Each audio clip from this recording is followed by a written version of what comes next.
말씀 보도록 하겠습니다. 말씀은 잠언 30장 8절에서 9절까지의 말씀입니다. 잠언 30장 8절에서 9절까지의 말씀. 자, 우리 다 같이 한번 읽어보도록 하겠습니다. 시작. 곧 헛된 것과 거짓말을 내게서 멀리 하옵시며 나를 가난하게도 마오시고 부하게도 마오시고 오직 필요한 양식으로 나를 먹이시옵소서. 혹 내가 배불러서 하나님을 모른다 여호와가 누구냐 할까 하오며 혹 내가 가난하여 도둑질하고 내 하나님의 이름을 욕되게 할까 두려워함이니이다. 다시 한 번만 더 읽어보겠습니다. 시작. 곧 헛된 것과 거짓말을 내게서 멀리 하오시며 나를 가난하게도 마오시고 부하게도 마오시고 오직 필요한 양식으로 나를 먹이시옵소서. 혹 내가 배불러서 하나님을 모른다 여호와가 누구냐 할까 하며 혹 내가 가난하여 도둑질하고 내 하나님의 이름을 욕되게 할까 두려워함이니이다. 오늘은 이제 두 번째 시간, 땅과 가난한 사람들에 대한 내용으로 우리 성도님들과 함께 말씀을 나누기를 원합니다. 오늘날 사람이 살아가는데 가난한 사람과 또 부유한 사람의 소득의 차이가 굉장히 심하다는 것입니다.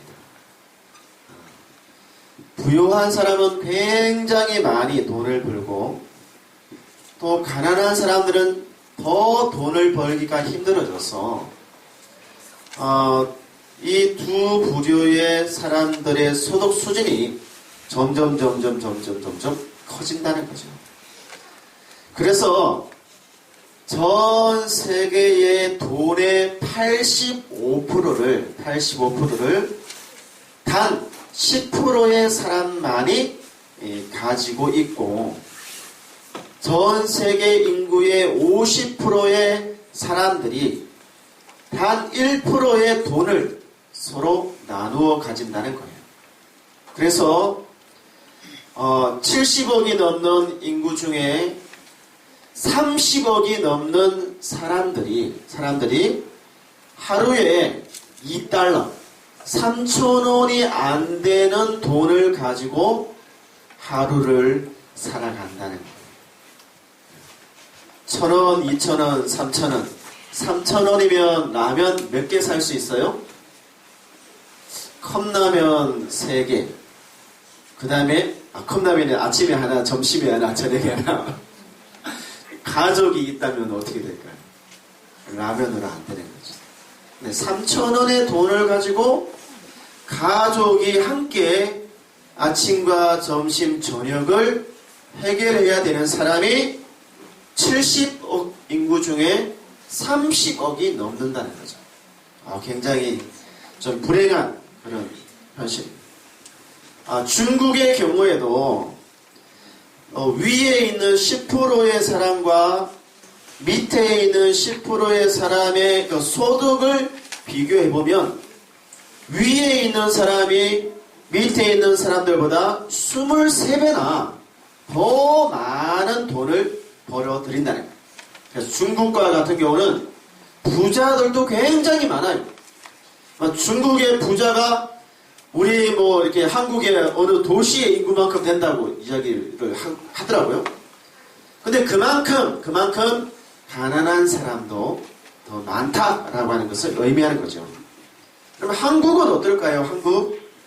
한국은 문제가 없을까요?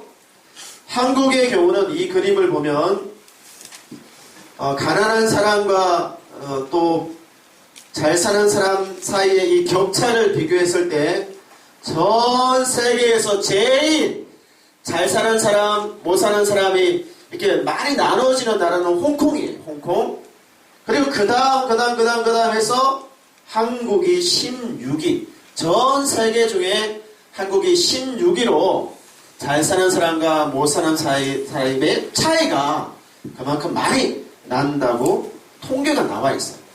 그래서 이런 경제적인 부담감으로 인해서 갑과 의, 그러니까 위에 주인과 종, 뭐 이런 비슷한 갑과 을의 그런 파워 게임이 형성이 된 것이죠. 그러면 왜 이런 경제적 불평등 관계가 이렇게 이루어지게 되었는가? 라고 했을 때, 오늘날과 같은 경쟁 사회에서는요, 개인의 능력과 이 게으름이 주된 이유라고 말을 하고 있습니다. 우리 보람자매님께서 좀 옆에 좀 정수행선을 좀 해주세요. 정수행선이 도움이 필요하시죠, 그죠? 예. 오만현 선생님 좀 자리 바꿈 좀 해주세요. 개인의 능력, 개인의 능력. 능력이 많으면 돈을 많이 벌고, 능력이 좀 부족하면 돈을 못 벌어요. 또 게으르면, 부지런하면 돈을 많이 벌고, 부지런하지 않으면 돈을 못 버는 거예요. 그래서 당신 왜 못 살아요? 당신 능력이 없으니까. 당신 왜 돈이 없어요? 당신이 게으르니까 그런 거야 라고 말을 한다는 것입니다. 우리 성도님들 이 말에 동의를 하십니까? 당신 능력이 없으니까 돈이 없고 게으르니까 돈이 없어요 라고 하는 말에 성경도 어느 정도 이 말에 동의를 하고 있습니다. 잠언서 6장 9절과 이 11절에 있는 말씀에 보니까 게으른 사람, 게으른 자요, 당신이 어느 때까지 누워서 잠만 자겠습니까? 내가 어느 때에 잠이 깨어서 일어나겠습니까? 조금만 더 자자. 조금만 더 좀 쉬자. 이렇게 하다 보면 이 가난이 군사같이 당신에게 임하게 될 겁니다. 조금만 더 쉬어야지. 조금만 더 자야지. 라고 하는 게으름이 결국은 우리를 가난하게 만들 것이다 라고 말씀하고 있는 것이죠. 정말 우리가 가난한 이유가 우리가 게으르기 때문에, 우리가 능력이 없기 때문에 그런 것일까요? 인간이 타락하고 난 다음 이 죄가 세상에 들어왔어요.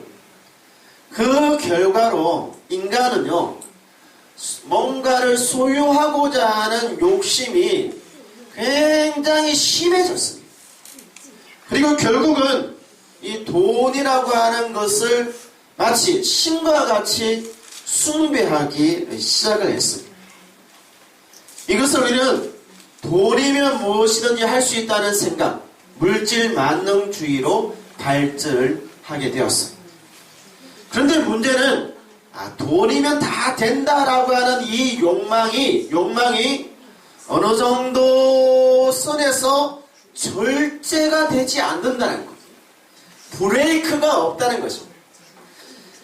통제가 되지 않고 점점 커진다는 거예요. 그래서 전도서 5장 10절에 있는 말씀에 보면 은을, 금과 은이 있잖아요. 은을 사랑하는 자는 은으로 만족하지 못하고 풍성하게 풍요를 사랑하는 자는 자기가 벌어들이는 소득으로 인해서 만족하지 못한다 라고 말씀을 하고 있어요. 내가 오늘 생각했어요. 만약에 나에게 매달 500만 원만 들어오면 좋겠어 라고 생각을 했어요. 근데 정말 500만 원이 들어왔어요. 그럼 그 다음에 또 만족하지 못하는 거예요. 510만 원만 들어왔으면 좋겠어요 라고 자꾸 계속적으로 욕심이 자꾸 생긴다고 성경은 말씀을 하고 있는 것이죠.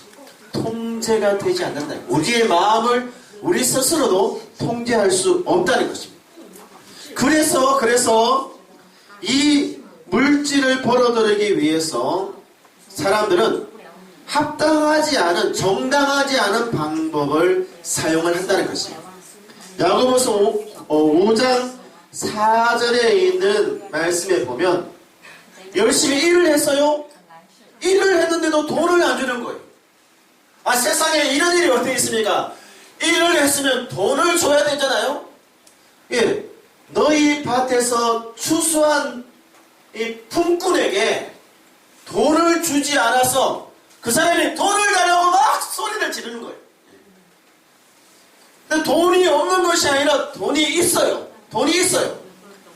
우리나라 말에 이 부자가 망해도 3년은 살아간다고 이야기를 해요. 부자가 망해버렸어요. 부자가 망하면 아이고 큰일 날 것처럼 생각하지만요, 사실은 숨겨놓은 돈들이 있어요. 예, 숨겨놓은 돈들이 있습니다. 다른 사람들이 어떻게 되든 상관없이요, 다른 사람들이 월급을 못 받든지 상관이 없이 그냥 숨겨놓은 돈들이 있는 거예요. 탈세, 세금을 내지 않는다든지 불법적인 방법으로 돈을 갖다 이렇게 흘려버린다든지 해서 어딘가에 숨겨놓는 것입니다. 그래서 이 애덤 스미스라고 하는 사람은요, 큰 재물이 있으면 거기에는 반드시 큰 불평등이 따른다고 말을 하고 있어요. 큰 부자 한 명이 생기려고 하면 적어도 500명의 사람들이 가난해져야만이 큰 부자 한 명이 생긴다고 애덤 스미스가 이 유명한 사람이거든요. 이 사람이 이야기를 했어요. 그러니까 부자 한 사람이 되기 위해서 500명의 사람의 돈을 어떻게 한다고요? 착취를 해야만이 부자 한 명이 생긴다는 것이죠. 그래서 우리의 유명한 칼뱅이라고 하는 이분은요, 이 인류 사회가 다른 사람들의 손해를 통해서 이 부자가 되는 것은 합당하지 않다라고 말씀을 하셨습니다. 두 번째, 돈을 벌기 위해서 어떤 현상들이 일어나느냐? 일을 하는 것이 이 상품이 되어져 버렸습니다. 상품이라고 하는 건 뭐예요? 상품? 만약 이것이 상품이면 돈을 주고 팔 수 있는 것이 상품인 것입니다. 상품. 이것도 상품이잖아요. 내가 돈이 있으면 가서 살 수 있어요. 이것도 상품입니다. 내가 돈을 주고 사올 수가 있어요. 지금 여기 있는 모든 것이 다 상품이에요. 돈을 주면 사고 올 수 있는 그런 물건들인 것이죠. 그런데 문제는 뭐냐? 문제는 사람도 살 수 있고 팔 수 있는 상품이 되었다는 것이 문제인 거예요. 사람도 돈만 주면 살 수 있다고 생각하는 거예요. 그래서 노예가 생기는 것입니다. 사람 처음에는 이렇게 고용을 해요. 그러다가 한참 지나고 나서 이 사람 필요 없어 라고 생각하면요, 물건처럼 갖다 버립니다. 물건처럼 갖다 버려요. 폐기 처분시킨다는 것입니다. 요즘 우리 젊으신 분들 30대 지나고 40대만 지나면 불안해요. 회사에서 언제 잘릴지 모르는 거예요. 한 40대 중반쯤 가면 그냥 다 날아가 버려요. 50대까지 세상에 40대 50대에 나와서 도대체 무엇을 한단 말입니까? 회사에서는 필요 없으니까 그냥 잘라버리는 거예요. 물건이. 사람에 대한 볼살핌이 없고요, 그냥 돈만 생각하는 것입니다. 돈을 벌 수 있으면 사람도 버릴 수 있다 라고 생각을 하는 것입니다. 여러분, 이 축구공 봐보세요. 축구공. 이 축구공은 이 축구 경기할 때 사용하는 공이잖아요. 이 아주 예쁘게 생겼잖아요. 그죠?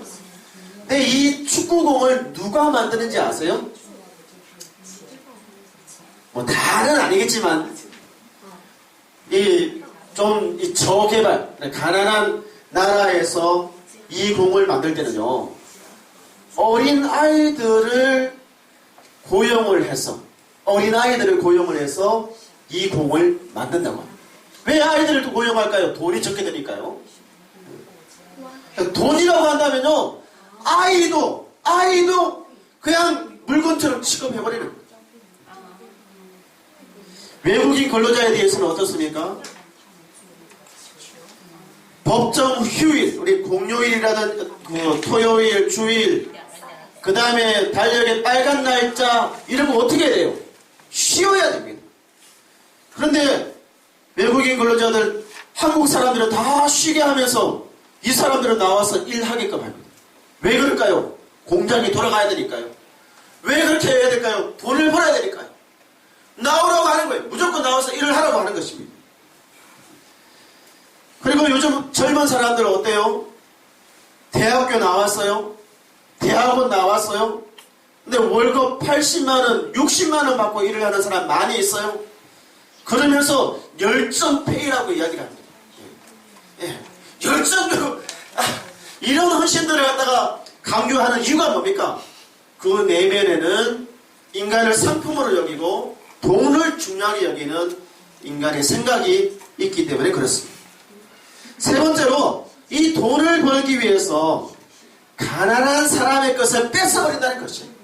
잠언서 13장 23절에 보면 가난한 자는 밭을 경작함으로 양식이 많아지나 불의로 말미암아 가산을 탕진하는 자가 있다는 거예요.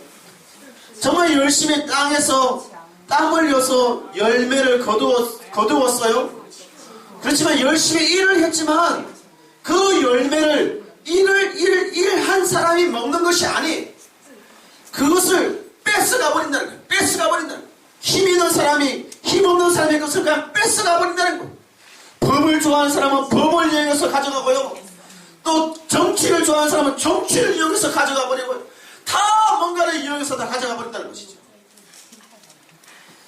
제가 이렇게 이야기하니까 그러면 우리가 똑같이 일을 해서 똑같이 나누자라고 하는 이야기가 아닙니다. 똑같이 일을 해서 똑같이 나누자는 이야기는 성경적인 이야기가 결단코 아닙니다.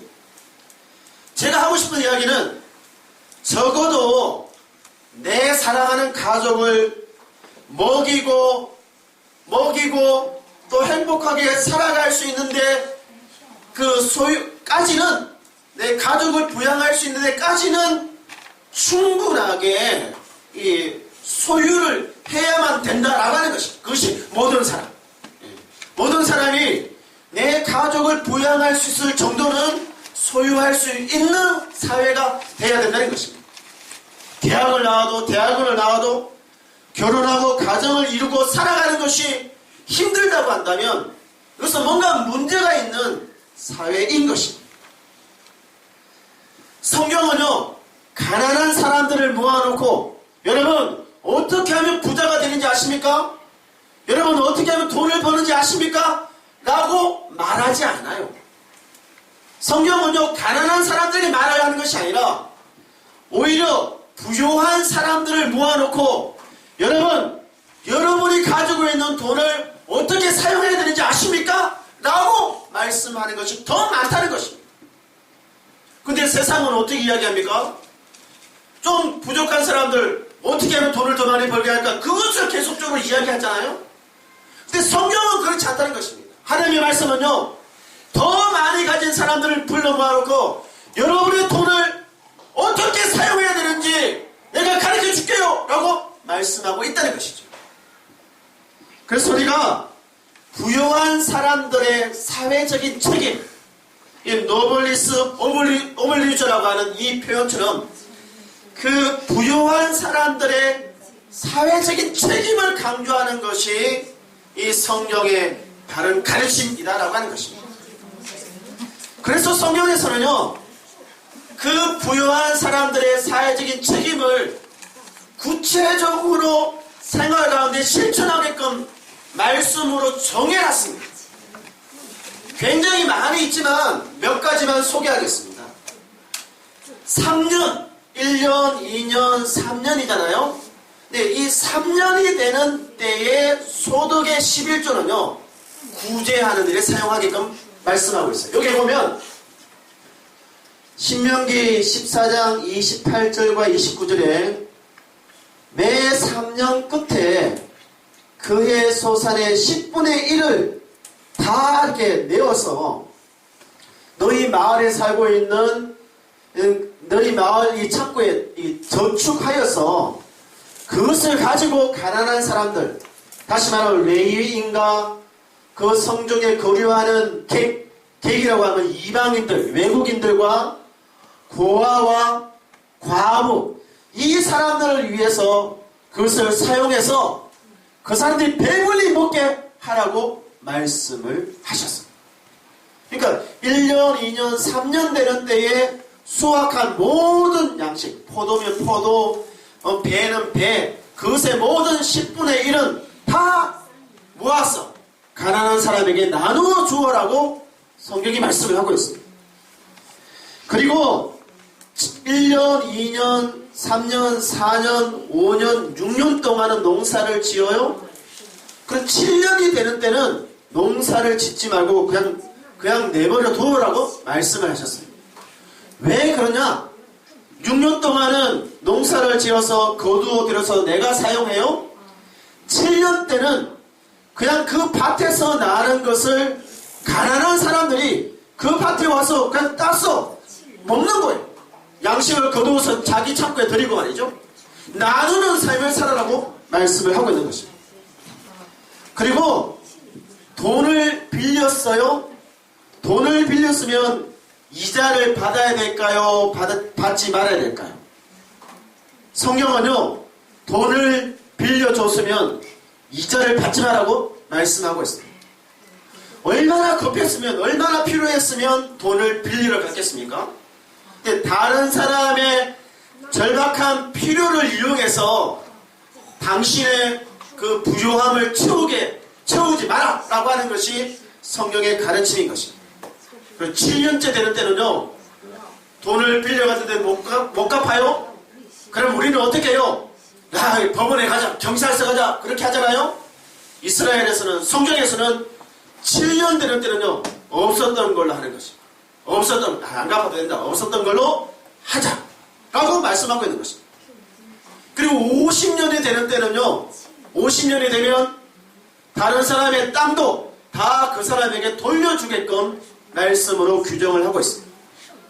우리는 아파트를 이용한다, 땅을 투기한다 해서 땅으로 돈을 벌지만요, 성경에 가르치면요, 이 부동산을 통해서 부자가 되는 것은 원칙적으로 불가능하게끔 성경이 규정을 하고 있다고 하는 것입니다. 또 농사를 지을 때는 가난한 사람들을 위해서 그 밭에서 나는 모든 수확물을 다 거두어 가는 것이 아니, 가난한 사람들이 그 사람의 밭에 와서 땅에 떨어진 것을 주울 수 있게끔 이렇게 내버려 두어라고 말씀을 하고 있습니다. 여기 뭐라고 되어 있어요? 너희가 너희의 땅에서 곡식을 거둘 때에 너희의 밭 모퉁이까지 다 거두지 말라는 것이에요. 떨어진 이삭도 줍지 말라는 것입니다. 아이고 이거 아까워서 어떻게 그렇게 하지 말라는 것입니다. 땅에 떨어진 것은 그냥 놔두놓고 모수리에 있는 것도 그냥 놔두놓으라는 것입니다. 누가 먹습니까? 가난한 사람들이 와서 그것을 가져가게끔 하라는 것입니다. 성경은 이처럼요, 정말 많은 곳에서 너희 부유한 사람들이요, 어떻게 당신이 갖고 있는 재물을 사용해야 되는지 내가 가르쳐줄게! 라고 말씀을 하고 있는 것입니다.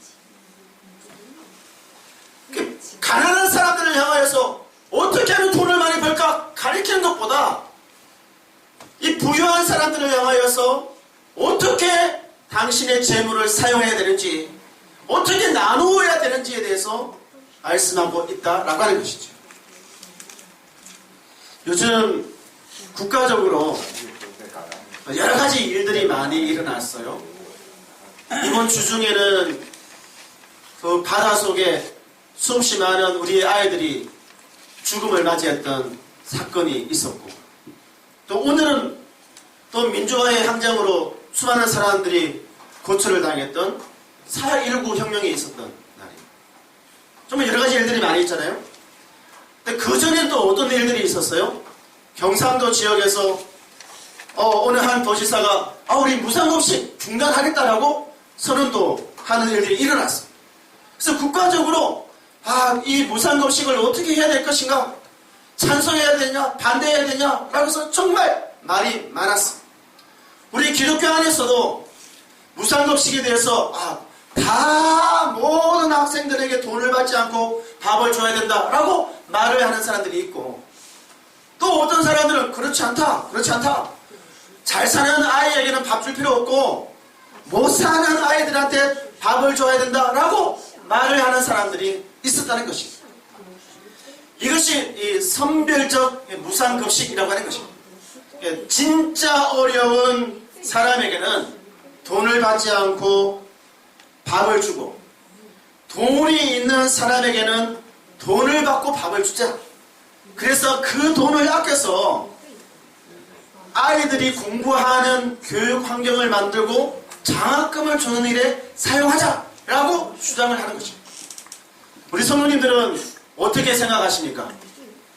어떻게 생각하세요? 어느 쪽이라고 생각하십니까? 물론 이 말이 뭐 다 틀린 말은 아닙니다. 그렇지만 또 다 맞는 말도 아닌 것입니다. 우리가 우리 사회와 성경이 말을 하고 있는 이 사회의 규모과 비교해 봤을 때 우리 한국 사회가 정직한 사회가 아닙니다. 또 가진 사람들의 사회적인 책임이 강조되고 있는 사회도 더군다나 아닙니다. 돈이 있으면 죄가 없어지고, 돈이 없으면 없는 죄도 생긴다고 하는 이 무전유죄, 유전무죄라고 하는 말이 우리 사회에 많은 사람들이 공감을 하고 있습니다. 물질을 중시하는 사회, 경쟁적인 사회, 발전을 강조하는 사회, 가난한 사람들에 대한 생각과 배려가 아직까지 부족한 사회입니다. 그래서 이러한 급식 문제가 어려운 사람들을 더 어렵게 만들지는 않을까, 오히려 걱정이 되는 것입니다. 충분히 검토하고 준비해야 되는데 늘 이런 일은요, 정치인들에 의해서 어떤 표를 얻기 위해서, 인기를 얻기 위해서 이루어지는 일들이 많이 있다는 것입니다. 어느 날 갑자기 하겠다, 어느 날 갑자기 없애겠다. 그래서 많은 사람들이 아이들의 밥그릇을 가지고 장난을 치지 말라고 이야기를 하는 거예요. 물론 잘 살게 되는 것은 하나님의 선물입니다. 하지만 우리가 너무 잘 살게 되면 우리의 마음이 굉장히 교만해질 수가 있어요. 그래서 성경은 부자가 천국에 들어가는 것이 낙타가 바늘에 들어가는 것보다 더 어렵다고 말씀하고 있어요. 이것은 그만큼 교만해지기 쉽다는 것을 의미하는 것이죠. 저는 오늘 잠언서 30장 8절과 9절에 있는 말씀을 통해서 우리가 가난한 사람들에 대한 마음의 자세와 또 우리가 가지고 있는 물질에 대해서 어떻게 사용해야 될 것인가에 대해서 우리가 좀 정확하게 나름대로 자기의 생각을 가졌으면 좋겠습니다. 이 말씀을 다시 보면 너무 가난하게도 마시고 너무 부유하게도 하지 않았으면 좋겠다라고 하나님께 기도를 하고 있는 것입니다. 그러니까 너무 많이 가지기 시작하면 거기서 멈추는 것이 아니라 통제가 되지 않아서 계속 더 많이 하다 보면 다른 사람의 아픔, 다른 사람의 눈물을 짜내어서 자기의 것으로 만들기 시작한다는, 더군다나 하나님도 자기 발바닥에 놓고 무시하기 시작을 한다는 것이죠. 그렇지만 또 너무 가난하게 된다면 어떤 것을 도둑질하게 되어서 하나님을 욕되게 하는 일이 일어나게 될까 두렵다라고 말씀을 하고 있는 것입니다. 최근에 이제 어떤 목사님이 자전거를 훔쳤어요. 근데 그 자전거가 한 대, 두 대가 아니라 엄청나게 많이 훔쳤어요. 비싼 자전거도 엄청나게 많아요. 목사님, 왜 자전거 훔쳤어요? 사실은 우리 집에 자녀, 대학생 1명, 2명, 3명의 대학생 자녀가 있는데 교회는 한 60명 되는 작은 교회여서 돈이 없었어요. 그래서 우리 자녀들 등록금 주려고 자전거 훔쳤어요 라고 변명을 했어요. 너무 가난하게 되면요, 사람의 판단 어려지고 정말 추하게 된다는 것이죠. 저는 우리 성도님들이 정말 그 멋있는 부자가 되기를 원합니다. 예, 정말 멋있는 부자가 되기를 원해요. 부자가 되지 말라는 것이 아니라 부자가 되기를 원합니다. 근데 멋있는 부자가 되라는 거예요. 이 멋있는 부자는요, 하나님을 두려워하는 거예요. 그리고 사람에 대한 배려를 할 수 있는 사람이어야 된다는 것입니다. 아멘. 그리고 부자가 그렇게 큰 부자는 되지 않더라도 가난하지 않았으면 좋겠습니다. 아멘. 가난하면 정말 초라해집니다. 정말 초라해져요. 너무 가난하지 않고 너무 부하지 않는 자기의 것을 나눠줄 수 있는 부자가 되었으면 좋겠어요. 아멘. 그래서 어떤 사람은 자기가 벌어들이는 수익을 딱 정해놓는 거예요. 내가 한 달에 400만 원의 수익은 나를 위해서, 우리 가족을 위해서 사용한다. 만약에 400만 원 이상의 돈이 들어오면 그것을 무조건 다른 사람을 돕는 데 사용한다. 그러니까 어떻게 해요? 이 400만 원 선 안에서요, 자기뿐만 아니라 사회를 부유하게 만드는 멋있는 부자로 살아가는 것입니다. 근데 대부분의 사람들이 요만큼 차면 더 큰 하다가 결국은 교만이라고 하는 것에 빠지는 거죠. 사회적으로 욕을 들어먹는 부자가 되는 것입니다. 그리고 저는 무엇보다도 우리 성도님들이 이 가난은 가난인데 마음이 가난한 사람이 되었으면 좋겠습니다. 이 마음이 가난하다라고 하는 것에 대해서 심령이 가난한 자는 복이 있습니다. 왜냐하면 천국이 여러분의 것이기 때문입니다 라고 말씀하고 있어요. 이 가난이라고 하는 것이 어떤 가난? 하나님에 대해서, 하나님을 소유하고 싶은 마음에 대해서는 늘 가난한 거예요. 늘 가난하니까 계속 찾는 것입니다. 하나님 조금만 더 주세요. 당신에는 조금 더 알고 싶어요. 조금만 더 원해주세요. 그것에 대해서는 가난하라고 하는 것입니다. 가난하라고 하는 거예요. 하나님에 대해서 정말 가난한 사람, 그 마음에 대해서 정말 가난한 사람이 되었으면 좋겠어요. 아멘. 그리고 여러분, 돈이 좀 적게 있다고 돈이 조금 더 많은 사람 앞에서 좀 이렇게 좀 주눅들지 마시기 바랍니다. 아멘. 돈이 많지만 마음이 정말 가난한 사람들이 있어요. 왜 그런 사람들에게 우리가 이 주눅이 들면 어떻게 이 하나님의 말씀을 전할 수 있겠습니까? 저 사람들에게 저 사람은 정말 하나님의 말씀이 필요한 가난뱅이구나. 내가 좀 나눠줘야지 이 말씀의 양식을 나눠줄 수 있는 그런 성도들이 되었으면 정말 좋겠어요. 아멘. 할렐루야. 아멘. 우리의 것을 하나님께서 우리에게 주신 것 이거 정말 멋있게 사용하는 그런 교회, 우리 성도, 그런 교회와 성도가 되기를 주의 이름 축원드립니다. 아멘. 아멘. 이 시간 기도하기를 원합니다.